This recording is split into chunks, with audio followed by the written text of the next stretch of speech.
What's your own experience in your life, Credo, of the use of Christianity in Africa to divide, rule, and suppress the people? Now, let me tell you. When missionaries came to South Africa, they deliberately created a huge wave of enmity between those blacks that they converted and those blacks who resisted Christian conversion. They created such a divide that they actually broke up huge families. And it got worse when Catholics, Anglicans, Methodists, and Presbyterians spread through South Africa.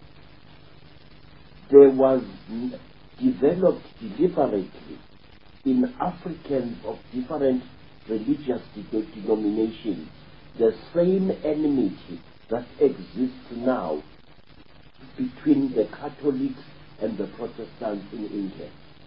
Black Protestants were forbidden from talking to black Catholics. Black Wesleyans did not even ask the time of day from black Presbyterians. It was such a total chaos, and the only beneficiaries were the missionaries themselves. But let me tell you more what is to be done. Missionaries used to forbid any converted Christian black from having anything whatsoever to do with an unconverted black. Love relationships between so-called heathen blacks and Catholic blacks were forbidden by the missionaries. That was how my father and my mother parted, traumatizing my life even before I was born. My father had been a confessing Catholic, and he fell in love with what was called a heathen Zulu woman.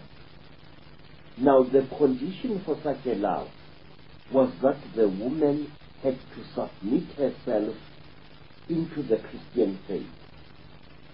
And my grandfather, a fierce old warrior, contemptuously refused to have my mother become a Christian convert. I used to kill white men at Isandwa, and I am not going to allow a daughter of mine to follow the religion of spear food.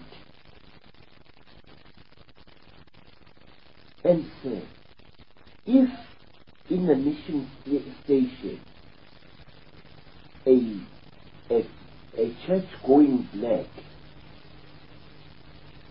paid court to a heathen black, the church-going black was brutally punished by the missionary, and he was punished in a way which to Africans was horrible.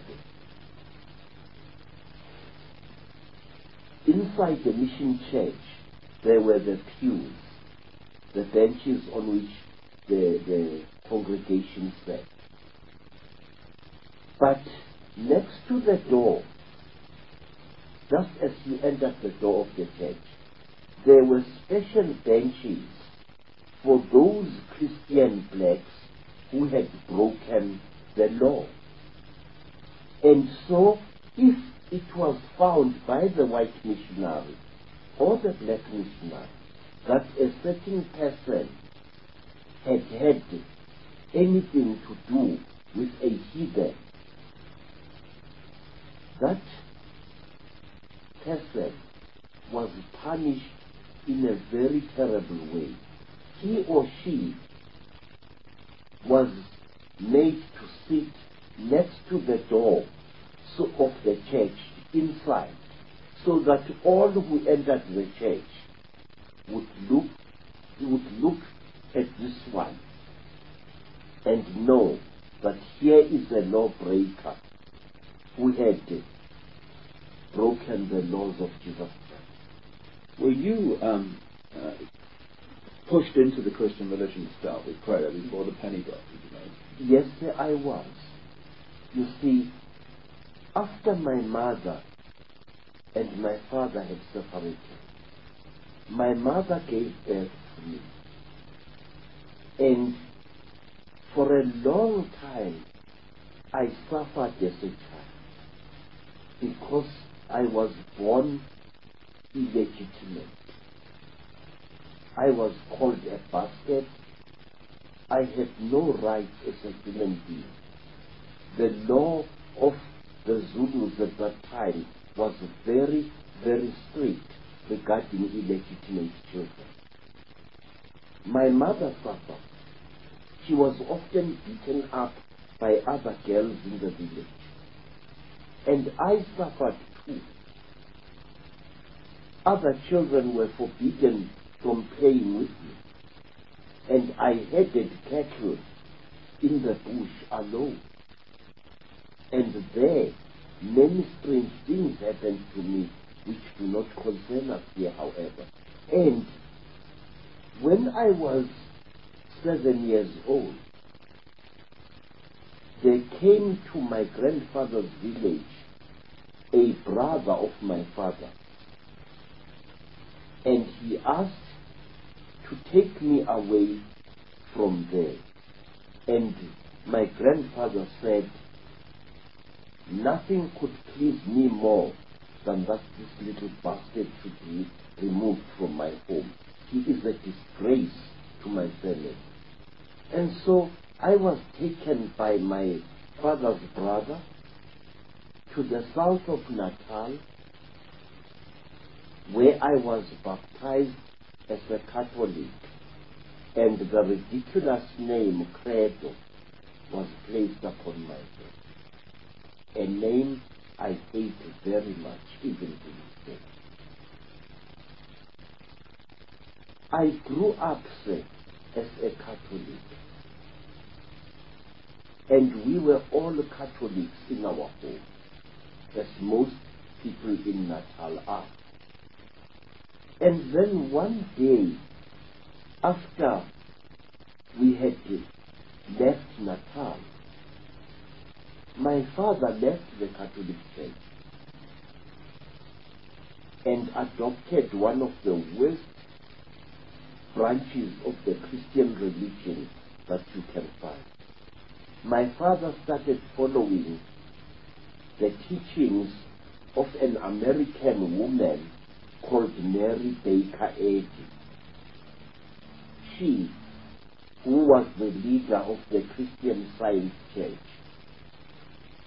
Under the laws of the Christian Science Church, you are not allowed to take medicine under any circumstances, no matter how seriously ill you are. And for years we suffered, my half-sisters and my half-brothers and I.